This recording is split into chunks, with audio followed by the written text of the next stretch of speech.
नमस्कार मंडळी, आज आपण बघतोय चटपटीत मटार पॅटीस. मस्त कुरकुरीत होतात, चवीला एकदम भारी. सकाळचा नाश्ता किंवा संध्याकाळी चहासोबत खाऊ शकता. हे तयार करून फ्रीजमध्ये ठेवले तर 3-4 दिवस छान टिकतात. हवे तेव्हा काढून तळून खाऊ शकतो. त्यासाठी इथे मी ग्लासभर पाणी गरम करायला ठेवलंय.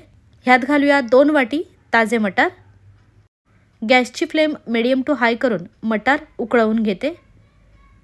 खूप जास्त नाही, फक्त 4 ते 5 मिनटं उकळलं की लगेच गॅस बंद करायचा. अर्धवट उकडलेले मटार चाळणीवर काढून थंड करून घेते. मटार पूर्णपणे न उकडता असे अर्धवटच उकडायचे. ह्याच सोबत घेतलंय 4 उकडलेले बटाटे. मटार आणि बटाटे दोन्हीही उकडल्यानंतर पूर्णपणे थंड करून घ्यायचे. आता मिक्सरच्या छोट्या भांड्यात घेऊया 8-10 लसूण पाकळ्या, 4-5 हिरव्या मिरच्या, पाव चमचा जिरे आणि अर्धा इंच आल्याचा तुकडा. पाणी न घालता हे वाटून घेतलंय. आता थंड झालेले मटार ह्यात घालून हे पण वाटून घेते. मटार वाटताना एकदम बारीक पेस्ट न करता बऱ्यापैकी जाडसर ठेवायचे.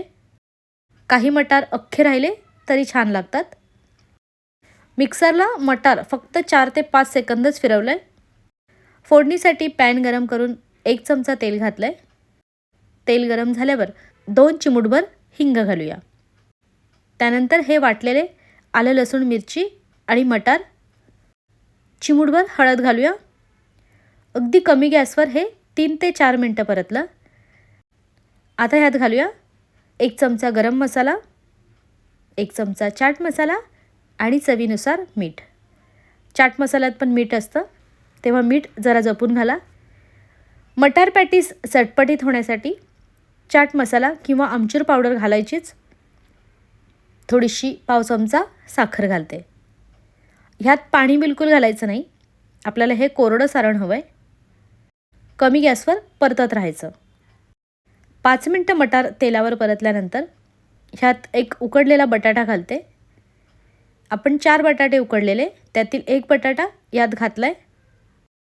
बारीक चिरलेली कोथिंबीर घालूया. बटाटा खूप जास्त नका घालू.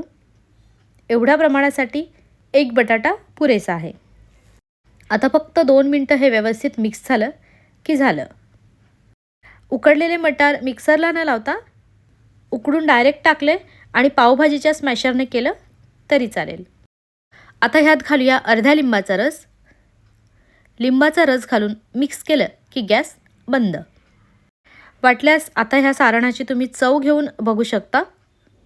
लिंबाचा रस, साखर, मीठ काही कमी असेल तर घालता येईल.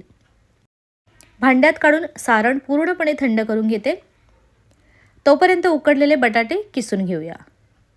बटाटे किसले की बरं पडतं, म्हणजे त्यात मोठे तुकडे राहत नाही. बटाटे गरम घेतले तर ते चिकट होईल, त्यामुळे बटाटे पूर्णपणे थंड करूनच वापरा. ह्यात घालूया चवीनुसार मीठ आणि अर्धी वाटी कॉर्नफ्लॉवर. कॉर्नफ्लॉवर घातल्याने ह्याला छान बाइंडिंग येतं. पॅटीस तेलात विरघळत नाही आणि कुरकुरीत पण होतात. खूप जास्त कॉर्नफ्लॉवर घालू नका. बटाटे पूर्णपणे शिजले पाहिजेत, पण ते ओव्हरकुक झालेले नसावे. नाहीतर मग हे घट्ट होण्यासाठी कॉर्नफ्लॉवर जास्त घालावं लागेल. सगळं कॉर्नफ्लॉवर एकदाच न घालता थोडं थोडं घालायचं. पाण्याचा हात वगैरे घेऊ नका. हे बघा, ह्याप्रमाणे ह्याचा असा गोळा झाला पाहिजे. खूप जास्त घट्ट नको आणि सैलही नको, असं जरा मऊसर हवं. हे आता बरोबर झालं आहे. हे बाजूला ठेवून आता ब्रेड क्रम्स करून घेते. तर मिक्सरच्या भांड्यात ब्रेडचे तुकडे घालून ह्याप्रमाणे ब्रेड क्रम्स करून घेतले. साधारण 8 ब्रेड मी मिक्सरला लावलेले. आता लगेच पॅटीस बनवायला घेऊया. त्यासाठी हाताला तेल किंवा कोरडं पीठ लावून आपल्या आवडीप्रमाणे छोटा मोठा गोळा घ्यायचा. मैदा किंवा कोरड्या तांदळाच्या पिठात बुडवून ह्याप्रमाणे जाडसर पारी करून घेते. हलक्या हाताने करायचं. त्यानंतर मटारचं सारण भरून हे व्यवस्थित पॅक करून घेते. सारण खूप जास्तही भरू नका, प्रमाणातच भरा, म्हणजे हे तळताना फुटलं नाही पाहिजे. वरची पारी खूप जास्त पातळ करू नका. त्यानंतर हलक्या हाताने दाबून ह्याप्रमाणे पॅटीस तयार करायचे. आणखी एक दाखवते. चमच्याने घेऊन शक्यतो चमचाच वापरा, म्हणजे हात जास्त खराब होत नाहीत. जाडसर पारी केली म्हणजे तळताना पॅटीस फुटायला नको. इथे व्यवस्थित चिमटीने बंद करायचं, म्हणजे सारण बाहेर येणार नाही. हलक्या हाताने चपटा आकार द्यायचा. सध्या एवढेच करून घेते, बाकीचे नंतर करते. आता अर्धी वाटी मैदा घेऊन त्यात पाणी घालून ह्याप्रमाणे पातळसर करून घेतलं आहे.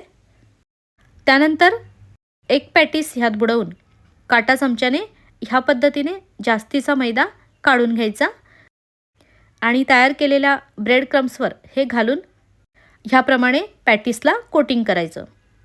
कोटिंग व्यवस्थित झालं पाहिजे. हाताने हलक्या हाताने दाबून घेतलं की कोटिंग तेलात पडत नाही. हे असं करून 5 मिनटं ठेवा.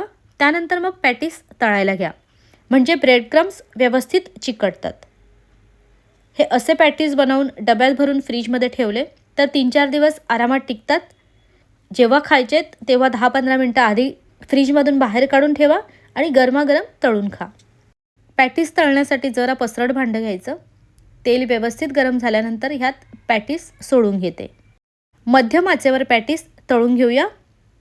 जर तुम्ही एकदम कमी गॅसवर कमी गरम तेलात पॅटीस तळले तर तेलात विरघळू शकतात. त्यामुळे तेल आधी व्यवस्थित गरम करून घ्या, त्यानंतर तेलात पॅटीस सोडून मध्यम आचेवर तळायचे.